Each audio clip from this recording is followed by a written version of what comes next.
that kind of disconnect between how we perceive ourselves and how we're perceived in the world. We just came out of an election where there was a lot of talk about American exceptionalism, accusations of the current president being the apologizer in chief. Jane, isn't there a place for more humility in our foreign policy? I think there's a place for more humility in our society. But let me just say first how admiring I am of Tina Brown, the editor of Newsweek and the Daily Beast. You probably know my family, my late husband, had a great interest in saving this venture, and if it all gets saved, she will be the one to save it. So I just want to say that. In terms of humility, Hear, hear. Yeah. So,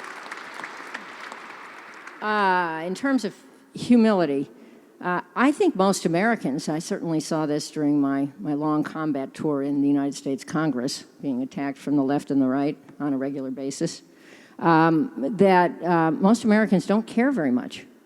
They're focused at home. There's a rise of isolationism, or at least disconnect from the rest of the world. The level of really nuanced information about the world in Congress is extremely low. I mean, it was the old joke about Shia and Sunni.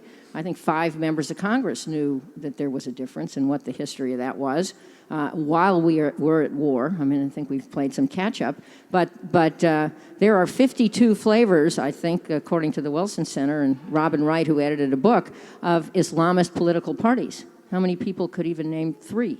So I think the problem is our deep ignorance of the world and our role in the world, and the need for, and I'm sure you'll get to this, Danny, a narrative about what we stand for in the world. Well, I want to get back to, because you've written a lot about this subject, and I want to talk to you about your narrative. But before we get there, I just want to pull this string a little bit more. I guess the question I have is, and any of you, I'd like all of you to jump in, it's this tension between our own domestic politics, whether our politics are resilient enough to sort of express that kind of nuance and humility when we are, and it is related to the narrative question, when we are communicating to the rest of the world. It seems to me that when President Obama gave his speech in Cairo, all of a sudden that becomes a major Republican talking point. He's apologizing.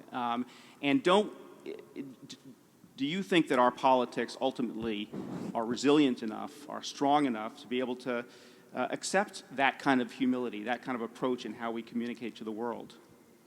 Are you still asking me? Yeah, but a speech is not a foreign policy. The Cairo speech impressed me. I know there were small aspects that upset the Israelis, and a little piece here and a little piece there, but it was intended to set a context for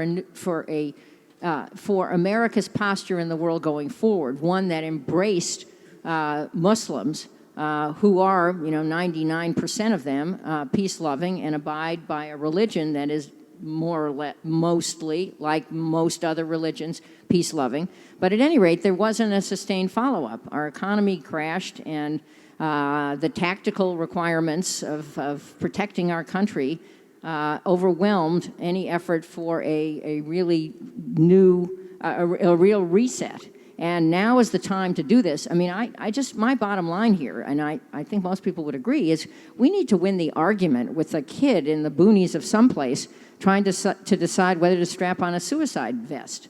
And if our foreign policy, as that kid perceives it, is just the use of drones, although I support the use of drones, and our policy is very careful. I truly believe this.